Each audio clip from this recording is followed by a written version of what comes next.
Xazinem Tortil Terbiyeleş Merkezi, hemmimizning xazinesi.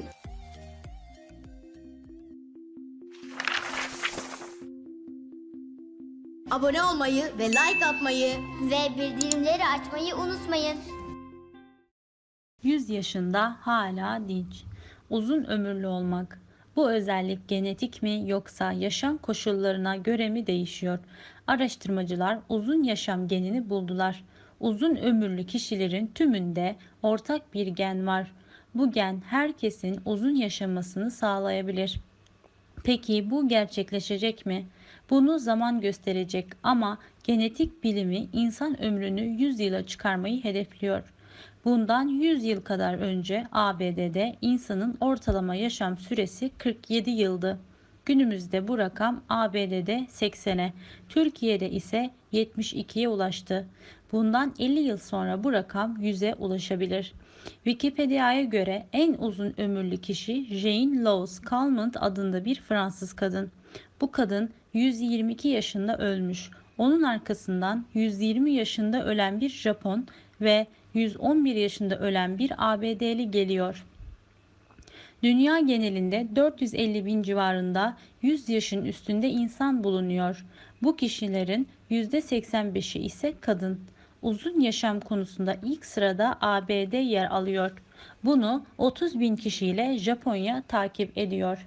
İnsan ömrünün uzamasının en önemli sebeplerinden biri tıptaki ilerlemeler. Hatta gelecekte 74 yaşındaki bir kişi 45'inde görünecek. Kadınlar 60'ından sonra anne olabilecek. Peki uzun yaşamın sırrı için uzmanlar neler söylüyor? İyi ve az beslenme listenin başında. İnsanlar diyet yaparak yaşlılık hastalıklarını azaltıyorlar. Bununla birlikte ileri yaşlarına rağmen vücutları daha dinç ve sağlıklı oluyor. Beyin fonksiyonları da bozulmuyor. Sonuç olarak kaliteli bir hayat yaşamak için biraz genetik şansa sahip olmak, biraz da sağlıklı yaşamak gerekiyor.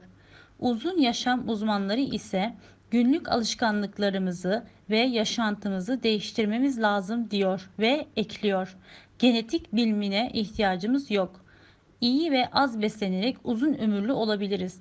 Şu bir gerçek ki dünyada uzun ömürlü insanların belli yeme, içme alışkanlıkları ve hayat biçimleri var. Bu bize rehber olabilir. 100 yaşında hala dinç. Uzun ömürlü olmak. Bu özellik genetik mi yoksa yaşam koşullarına göre mi değişiyor? Araştırmacılar uzun yaşam genini buldular. Uzun ömürlü kişilerin tümünde ortak bir gen var. Bu gen herkesin uzun yaşamasını sağlayabilir. Peki bu gerçekleşecek mi? Bunu zaman gösterecek ama genetik bilimi insan ömrünü 100 yıla çıkarmayı hedefliyor. Bundan 100 yıl kadar önce ABD'de insanın ortalama yaşam süresi 47 yıldı. Günümüzde bu rakam ABD'de 80'e, Türkiye'de ise 72'ye ulaştı. Bundan 50 yıl sonra bu rakam 100'e ulaşabilir. Wikipedia'ya göre en uzun ömürlü kişi Jane Louise Calment adında bir Fransız kadın. Bu kadın 122 yaşında ölmüş. Onun arkasından 120 yaşında ölen bir Japon ve 111 yaşında ölen bir ABD'li geliyor. Dünya genelinde 450 bin civarında 100 yaşın üstünde insan bulunuyor. Bu kişilerin %85'i ise kadın. Uzun yaşam konusunda ilk sırada ABD yer alıyor. Bunu 30 bin kişiyle Japonya takip ediyor. İnsan ömrünün uzamasının en önemli sebeplerinden biri tıptaki ilerlemeler. Hatta gelecekte 74 yaşındaki bir kişi 45'inde görünecek. Kadınlar 60'ından sonra anne olabilecek.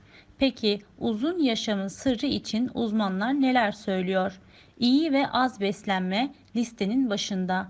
İnsanlar diyet yaparak yaşlılık hastalıklarını azaltıyorlar.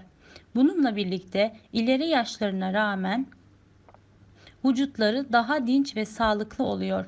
Beyin fonksiyonları da bozulmuyor. Sonuç olarak kaliteli bir hayat yaşamak için biraz genetik şansa sahip olmak, biraz da sağlıklı yaşamak gerekiyor. Uzun yaşam uzmanları ise günlük alışkanlıklarımızı ve yaşantımızı değiştirmemiz lazım diyor ve ekliyor. Genetik bilimine ihtiyacımız yok. İyi ve az beslenerek uzun ömürlü olabiliriz. Şu bir gerçek ki dünyada uzun ömürlü insanların belli yeme, içme alışkanlıkları ve hayat biçimleri var. Bu bize rehber olabilir.